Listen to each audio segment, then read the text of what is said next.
and cuff him to the gurney, and I'm talking to this dude, and I'm just like vibing with him, and like I felt kind of bad for him. Like he just was like, you know, you look at a person that just dejected, like their life sucked, and he was being booked for running. You know, they were trying to stop him. He was running, right? Yeah. And he's leaking. He's like, this dude was just like his life sucked. So we get down to the hospital. They sew him up. I recuff him, bring him to the jail, CCDC, the detention center, county detention center. I get him inside.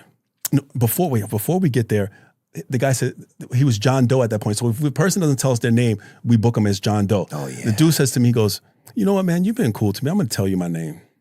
He tells me his name. I put it into the computer. My computer starts going crazy. All this information pops up and this warrant pops up. The dispatcher says, ask me if I'm clear for the information. And says, he's wanted by the FBI, murder by burning. I get him down to the jail. Yes, chef. That's crazy. The CO is one of my boys, and he goes screaming. He's like, Chris, what the F? He's yelling. He comes back, this big, huge knife the guy had on him the whole time. Big knife. You didn't check him? I didn't check him because I didn't want to offend the FTO. And the dude says to me, as he walks by when they brought him out, because he got booked on additional charge, he said, you know, if you weren't kind to me the way that you were, I could have done you in the hospital, and I would have done you. Me being kind and polite to that guy saved my life from that stupid rookie mistake that I made. Yeah, I'm sure. Like, yeah. I mean, I don't know what it's like. I don't know what it's like. How do you make sure that an officer, when they leave out for the day each day, is in the best state that they can be in to be these liaisons between right and wrong in the world, you know? And that's what, it's like, how best can we take care of these people? These, you know, I feel like if we can afford to give money to other places, we should give it, pour it into these people. It should be expensive. It should be a well-paid job. And I'm not saying that it isn't. But it should be, you know, I feel like these are the fucking, a lot of other shit's easy, dude. You should also incentivize officers with more than 10 years to go back to patrol. One of the challenges that happens is you get cops, they want to go through the ranks, they go work in specialized units and then never go back to patrol. And then like, patrol. Oh, so they get disconnected. They get disconnected from patrol. And then you have young guys teaching young guys. And it's usually the older wisdom that is what helps policing. Because I remember I was a knucklehead when I was young. I know I made a lot of mistakes. Oh, yeah. Oh, God, yeah, dude.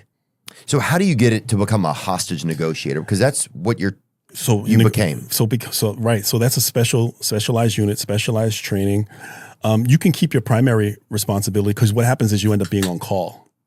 And that sucked because you would be in the middle of something and you'd get a call out. And you have to go. Because there's not many of you. No. And you need a team to assemble. On rare occasions, you can call out. So they'll put out an opening, and in every department is different, but they'll put out there's an opening and then you interview for it. And then how well you do in the interview, you get selected. And at the time, I was the youngest ever to be selected on the team. And that was a phenomenal experience. And so once you're on the team, you get your phones, but then you had pagers too, and you get your gear, your jacket and everything. And you just start responding to calls. Obviously after training, you start responding to call outs. And it's, if anything on the department weighs on you, it's talking to a person for a significant amount of time or listening to a person talk to for a significant amount of time, being part of the team, and then the person does themselves. Because hostage negotiation isn't really a good term for it. It's more of a crisis negotiator because most of the time that we do it, it would be from a person in crisis, a person that wants to 405, as we said earlier. That who's considered unaliving themselves? Unaliving themselves, yeah. Yeah, take me through a scenario like that. Okay, so an actual situation? Yeah. This one was deep, and I wasn't the primary on this one. And this is a story that resonates, and they even tell us in the class now. A guy who life was horrific. He had a terminal illness. He had and I wasn't really, when I was younger, I didn't realize how many people have back issues and their back pain is just suffering and they don't want to live anymore. And so I think what he had was cancer. He had a back issue that was just causing him severe, severe pain. And his wife left him because it was a whole bunch of issues and he had financial issues for all these things that he was going through. So what happens is you assemble a team. There's a primary, There's a secondary. The primary is the person that talks to the person, and they're on the phone. Their sole focus is to talk to the person. Talk to the person that's in crisis. That's in crisis. Okay. The secondary is the person that is monitoring the primary and getting information from the rest of the team. And the team can vary, but two positions that are really important is the intel liaison, which is the person that tells the background of the person. The person's this age. They were married this amount of time, all the intel that you can possibly get on the person, right? Okay. Then you have the tactical liaison person, because you have a SWAT team that's assembled as well, because you may have to potentially breach or go inside of the residence. So tactically, you have to know, has this place been evacuated? Have you, are there weapons inside? Has this person done this before? So the TAC and the intel person feed this information to the secondary. The secondary can write notes and feed it. Then you have a scribe who scribes all this information. Okay. So the case that I was talking to you about was this person who had gone through this thing. He was going through this thing, and it was a newer negotiator that was on as the primary. And after all this time of talking to this guy and getting to know him, the guy says, I know exactly what you're doing, and you really suck at it, and then shot himself in the head. He said, you really suck at it. That was the last thing that he said. It would kind of suck, though, if that you're considering unaliving yourself, you get on with the negotiator, and he's just horrible at it. You're like, oh, God, like, yeah. Dude, that's crazy. That's a mic drop, bro. Yeah, it is, and that person had to live with that. You know that's their record on the department is that were they really good at it though, and the person just didn't know it, and because anybody could say that. That could be an asshole move. It can be, and part of it was that because I mean, how is it and what is good, right? How is it and what is good? Because I mean, I actually brought a scenario that I was going to work through with you if you wanted to try to be a negotiator. And yeah. So basically, this is pretty cool, man. Because this is a I put this together, which is a composite of a few different negotiator things, and I'm going to tell you, you're going to be the primary. Okay. And so here's the situation. I can read it, or you can read it on what the situation is, and. Actually, I'll read it to you like as if you just showed up at the scene that you just rolled up. All right. Okay, great. All right. Theo, you're going to be the primary in this one. Okay. You got it. The subject's name is Michael Brady. He goes by Mike. The background intel we have is he's a middle school biology teacher for the last 14 years. He's a youth pastor at a local Christian church for the last 7 years. He's 47 years old and he's a white male. He's been married for 18 years. His wife's name is Carol Brady. She's 46 years old. They have one son. His name is Bobby Brady. He's 9 years old. Today, Michael was put on administrative leave for school when sexual assault detectives came to the school on an anonymous tip. He allegedly impregnated a 14-year-old student. Her name is Pamela Phillips. Mike Brady is currently barricaded inside the residence.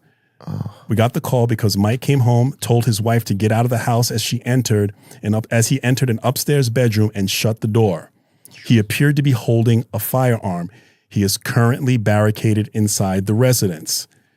Your personal observation, Theo, is that as you pulled up to the scene, you see a young boy in a baseball uniform talking to detectives, and he's crying hysterically. Presumably, this is the son, Bobby. Okay?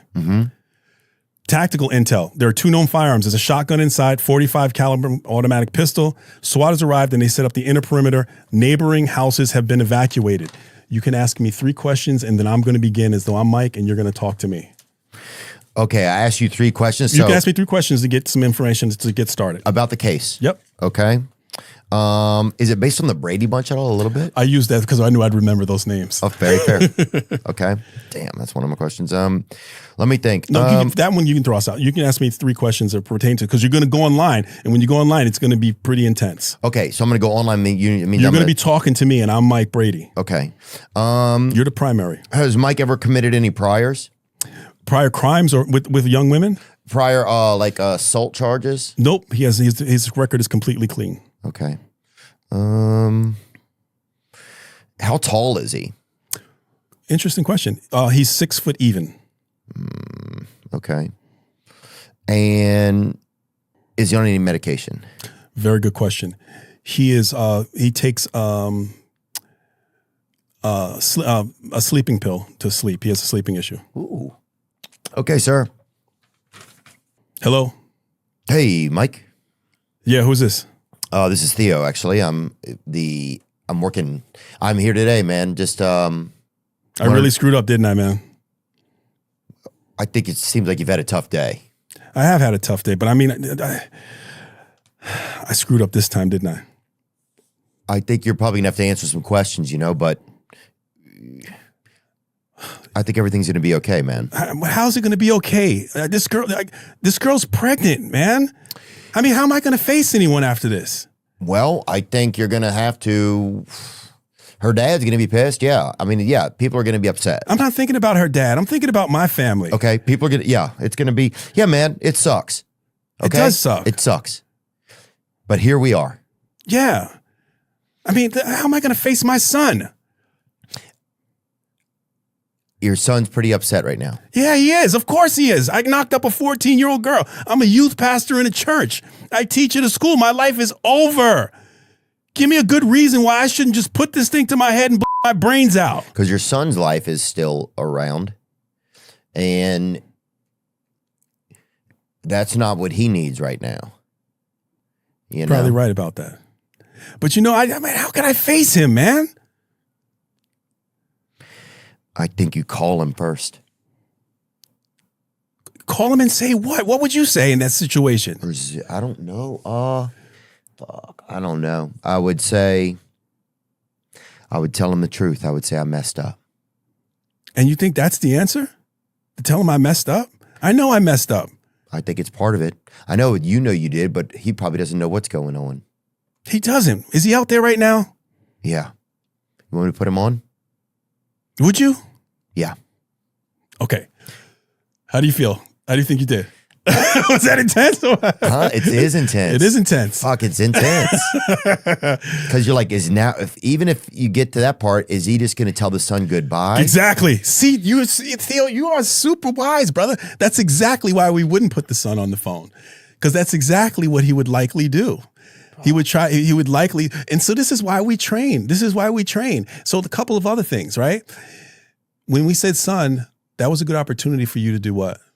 Identify his son by name, Bobby. Because isn't Bobby different than saying son? Yeah. It's different, right? Yeah. My wife, that was opportunity, and I knew that. And this, no. Look, use it as instructional. Use it instructional. It's very interesting. But that's when you say Carol, right? Right. Yeah, Carol, yeah. But what I like is that you humanize the situation, right? Like you that's the thing, again, it's where you get the Theo, where like he's talking to a person that he could potentially relate to. And you create that kind of, that air about the situation where you would get other cops to be just completely freaked out or completely militaristic, And I like that you kind of humanize the whole situation. And this is obviously super condensed. But no, well, the fascinating thing to me is, when you realize the gravitas of this, like you think it's easy. And then even this is a placebo, even in that, you're like, I don't have the answer right now. And if I don't get this right, what happens? And then I'm starting to learn as I think about it too. I'm like, well, it's not about you anymore. It's about your son. And then that kind of makes me sad. Then it's like, now suddenly I feel more feelings because I'm like, well, shit, now I'm doing this really for the son. Mm-hmm. And I didn't even realize that until that moment, even though like you could be trained for that, it's like until that's said and it's a real moment and you can picture the son and God, dude, it's like, it's just scary. And then at some points, you might agree that the guy, it might be best if he lets God just, I don't know. Is that crazy to say that? I don't know. I don't think it is crazy. I think it's normal. There are a lot of people who, if not from official police, but there are people even in their own mind would say, I wouldn't want to live if that was the case. Right. So I'll tell you a situation that I dealt with. And I sent some audio for it. It was a guy named Michael Chevalier. This was a big case in Vegas. So here's what happened. So the call comes out. I'm a sergeant at the time, right? Mm-hmm. Swing shift. So it's still light outside. The call comes out that a lady is talking on the phone to her friend, and the friend hears the struggle, and then all of a sudden the line goes dead. She calls 911, and obviously we get dispatched. And sergeants, when we hear certain calls, we're like, that's something I should roll to. We don't have to, but that's a call I should roll to. I happen to be close enough to where the two officers, so it's one of those apartment communities where it's 1 floor, 2 floors, and then there's top floor, and then there's an apartment all the way down here. So the officers, I pull in the parking lot and I see my officers walking to the door,